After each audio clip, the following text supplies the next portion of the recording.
perkenalkan nama saya Desi. Di kesempatan hari ini, saya akan menjelaskan kepada teman-teman semua terkait dengan esai beasiswa LPDP. Jadi hari ini masih tentang LPDP ya teman-teman, dan akan saya jelaskan salah satu syarat yang perlu teman-teman persiapkan juga ketika teman-teman mau apply beasiswa LPDP. Jadi ini berlaku untuk teman-teman semua, entah itu mau apply-nya ke dalam negeri ataupun luar negeri, semuanya wajib buat esai. Nah, untuk esai ini nanti akan dikasih topik dari LPDP, kemudian kita akan membuat esai dalam 1.500 sampai 2.000 kata. Jadi ada batasan kata, jumlah katanya, sehingga teman-teman juga dalam membuat esai bisa memperhatikan ketentuan atau batasan ini. Nah, teman-teman, di sini juga saya ingin menginformasikan terkait dengan topik yang diberikan oleh pihak LPDP dari tahun ke tahun itu sama. Ya semoga ya tahun 2024 ini juga masih punya topik yang sama, yaitu terkait dengan komitmen kembali ke Indonesia, rencana pasca studi, dan juga rencana kontribusi di Indonesia. Jadi ketiga topik ini teman-teman akan jabarkan dalam 1.500 sampai dengan 2.000 kata. Nah, sebagai saran saja untuk teman-teman, ketika dalam membuat esai ini, teman-teman buat jangan maksimal 2.000 kata. Jadi setidak-tidaknya 1.950 kata, karena dengan pertimbangan bahwa jumlah kata yang ada di Word kita itu berbeda dengan jumlah kata yang ada di websitenya LPDP. Jadi supaya teman-teman ada di titik aman, jangan buat maksimalnya. Jadi jangan buat 2.000 kata, tetapi lebih kurang 1.950 kata, sehingga ketika kita copy paste dari Word kita ke laman website LPDP tidak lebih dari 2.000 kata. Seperti itu. Itu saja yang mau saya informasikan. Nah, untuk esainya saya mau disclaimer dulu teman-teman, bahwa apa yang mau saya bagikan hari ini adalah murni berdasarkan pengalaman pribadi saya. Jadi sebelum saya membuat esai itu, saya cari berbagai informasi terkait kira-kira esai yang baik itu seperti apa. Jadi apa yang mau saya sampaikan hari ini adalah berdasarkan hasil survei berbagai informasi dari teman-teman awardee yang sudah berbagi informasi di YouTube mereka, seperti itu. Nah, ini sebagai salah satu referensi, silakan teman-teman mencari referensi yang lain sehingga mematangkan apa yang hendak teman-teman tulis. Jadi yang hari ini saya mau bagikan adalah murni berdasarkan pengalaman pribadi saya. Oke. Kemudian untuk esai LPDP itu sendiri, karena sebagai informasi lagi bahwa dalam webnya itu kita tidak bisa mengatur marginnya serapi di Word ya, Word kita. Jadi salah satu cara yang saya pakai kemarin adalah membuat banyak paragraf seperti itu, sehingga ketika kita print out hasil submit kita itu, ketika kita baca jadi lebih rapi dan tidak padat seperti itu. Jadi siasatnya teman-teman buat saja banyak paragraf, mungkin dalam satu paragraf itu terdiri dari 3-4 kalimat saja, seperti itu, sehingga ketika para pewawancara itu membaca dokumen kita juga mata mereka tidak sakit ya, karena banyak sekali tulisannya, seperti itu. Nah, untuk paragraf yang pertama teman-teman, saya untuk paragraf yang pertama kemarin saya mengawalinya dengan perkenalan diri terlebih dahulu. Nah, memang banyak juga teman-teman yang lain yang menyarankan bahwa kita tidak perlu pakai perkenalan diri lagi karena sudah ada CV kita.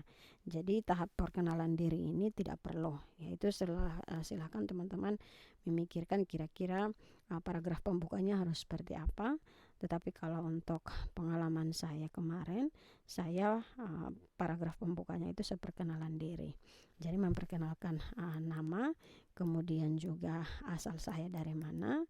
Kemudian juga ada saya paparkan juga dalam paragraf pertama ini terkait dengan riwayat studi saya. Jadi karena saya apply-nya ke S3, jadi dalam riwayat studi ini saya paparkan riwayat studi S1, S2, kemudian jurusannya. Kita akan sampaikan juga dengan jurusan kita waktu studi S1, S2 kemarin. Kemudian setelah paragraf pertama dilanjutkan dengan paragraf kedua. Nah, setelah teman-teman wisuda dari S1 atau S2, kegiatan apa saja yang sudah teman-teman lakukan yang berhubungan langsung dengan studi teman-teman waktu S1 atau S2 kemarin. Jadi dalam paragraf kedua ini teman-teman paparkan kegiatannya setelah studi itu. Entah itu teman-teman mengajar, kalau misalkan yang lulusnya dari Fakultas Keguruan, ataukah mungkin misalkan teman-teman kerjanya dengan LSM, apapun LSM-nya, aktivitas apapun, teman-teman coba kaitkan sebisanya dengan jurusan teman-teman, karena mungkin juga ada yang teman-teman mungkin jurusannya lain terus bekerja pada bidang yang lain, itu tidak apa-apa. Yang penting dijelaskan kegiatan setelah studi itu apa, seperti itu. Jadi dalam kegiatan tersebut tentu kegiatan tersebut yang menghantarkan teman-teman untuk menemukan sebuah masalah, karena untuk menulis esai ini harus ada benang merah di setiap paragrafnya, seperti itu. Nah, untuk itu dalam paragraf yang ketiga kita akan mengaitkan masalah yang kita temukan selama kita berkegiatan setelah studi kemarin. Kemudian masalah yang kita temukan itu berhubungan dengan alasan kenapa kita perlu lanjut studi. Jadi paragraf kedua tadi kan kita sudah paparkan nih kegiatan kita apa-apa saja. Misalkan teman-teman mengajar, ataukah kemudian teman-teman melakukan kegiatan dengan LSM atau apapun kegiatannya. Nah, dalam paragraf kedua itu kan sudah jelaskan terkait dengan kegiatan. Nah, di paragraf ketiga teman-teman jelaskan terkait dengan masalah. Nah, masalah ini berhubungan dengan apa yang sudah teman-teman lakukan sebelumnya. Jadi dalam kegiatan yang teman-teman lakukan, katakanlah mengajar, masalah apa yang menurut penilaian teman-teman itu perlu untuk diselesaikan. Jadi masalah ini menjadi titik awal teman-teman kenapa perlu untuk melanjutkan studi ke jenjang yang lebih tinggi. Jadi masalah ini menjadi alasan yang paling utama, sehingga teman-teman harus tahu kira-kira pengalaman apa yang perlu teman-teman tulis pada paragraf yang kedua. Jadi ini semua berhubungan dengan apa yang sudah teman-teman lakukan. Jadi tidak semua pengalaman itu bisa teman-teman cantumkan dalam paragraf kedua. Jadi dipilih pengalaman yang benar-benar linear atau pengalaman yang benar-benar berhubungan dengan apa yang akan kemudian teman-teman lakukan setelah teman-teman selesai studi S2 atau studi S3. Seperti itu. Jadi titik awalnya itu bertolak dari masalah yang teman-teman lakukan.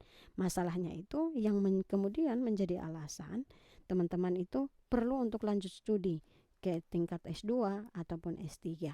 Seperti itu. Jadi kalau misalkan teman-teman ada sudah ketemu masalahnya apa, berarti teman-teman sudah punya nih alasan untuk lanjut studi, seperti itu. Jadi titik awalnya itu teman-teman harus ketemu masalah dulu. Nah, masalahnya ini dari mana? Tentu dari kegiatan yang sudah teman-teman lakukan atau kerjakan sebelumnya, seperti itu. Nah, kemudian yang berikut adalah paragraf yang setelah teman-teman paparkan masalah, teman-teman juga bisa memaparkan solusinya. Nah, mungkin di sini ada yang bertanya, kalau misalkan ada masalah dan sudah ketemu solusi, kenapa perlu lanjut studi? Nah, ini yang menjadi menjadi hal yang perlu teman-teman perhatikan. Solusi yang teman-teman tawarkan di sini adalah berhubungan dengan solusi yang kita membutuhkan pihak ketiga untuk membantu kita menyelesaikan atau menemukan solusi untuk menyelesaikan masalah yang sudah kita temukan tadi, seperti itu. Jadi misalkan nih dalam paragraf keempat ini teman-teman paparkan bahwa berdasarkan rincian permasalahan di atas, maka saya perlu untuk mengeksplorasi lebih jauh faktor penyebabnya apa saja, kok bisa masalah itu terjadi. Jadi teman-teman perlu eksplorasi lebih jauh penyebab masalah tersebut, seperti itu. Nah, dalam mengeksplorasi hal-hal yang berhubungan dengan penyebab, tentu teman-teman juga butuh ruang yang lebih besar untuk bagaimana nanti teman-teman bisa menemukan penyebabnya apa-apa saja, seperti itu. Kemudian setelah itu teman-teman lanjutkan pada apa yang kemudian teman-teman ingin untuk lakukan, seperti itu. Nah, tentu tadi teman-teman sudah sudah punya tujuan ya. Teman-teman sudah ketemu masalah, teman-teman butuh untuk eksplorasi lebih jauh penyebabnya apa-apa saja. Selanjutnya kita beranjak ke paragraf yang berikut, adalah paragraf yang kelima. Apa yang akan kita kerjakan, seperti itu. Misalkan nih, teman-teman kan sebagai guru atau teman-teman bekerja dalam bidang apapun. Misalkan nih, teman-teman merasa terpanggil untuk memberi sumbangsi bagi daerah teman-teman dalam bidang apa? Dalam bidang hukum kah, ataukah dalam bidang keguruan kah, atau apapun bidang teman-teman, silahkan. Jadi teman-teman merasa terpanggil untuk memberi sumbangsi dalam bidang teman-teman. Nah, merasa terpanggil dalam untuk memberikan sumbangsi, tetapi sebelum memberikan sumbangsi tentu kita juga perlu wadah untuk meningkatkan kapasitas keilmuan kapasitas keilmuan kita dengan lanjut studi, seperti itu. Jadi kalau misalkan teman-teman lihat dari paragraf 3 tadi, teman-teman sudah ada masalah, teman-teman pengen untuk menyelesaikan masalah tersebut, tetapi masalah yang teman-teman mau untuk selesaikan itu, teman-teman menyadari bahwa kapasitas keilmuan teman-teman itu belum mumpuni atau belum cukup untuk menyelesaikan masalah tadi, sehingga teman-teman perlu untuk studi lanjut, seperti itu. Jadi kita perlu wadah ya, atau tempat atau mungkin instansi tertentu untuk membantu kita dalam hal ini untuk meningkatkan kapasitas keilmuan,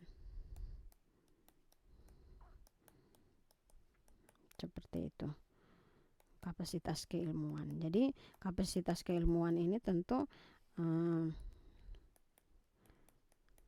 keilmuan. Nah, ini berhubungan dengan peningkatan SDM. Kemudian juga ini kalau misalkan SDM-nya sudah cukup bagus, tentu ketika SDM ini terjun langsung ke lapangan untuk menyelesaikan masalah tadi, tentu kevalitannya bisa diukur lah, seperti itu. Oke, nanti akan kita lanjutkan pada penjelasan video yang berikut. Terima kasih.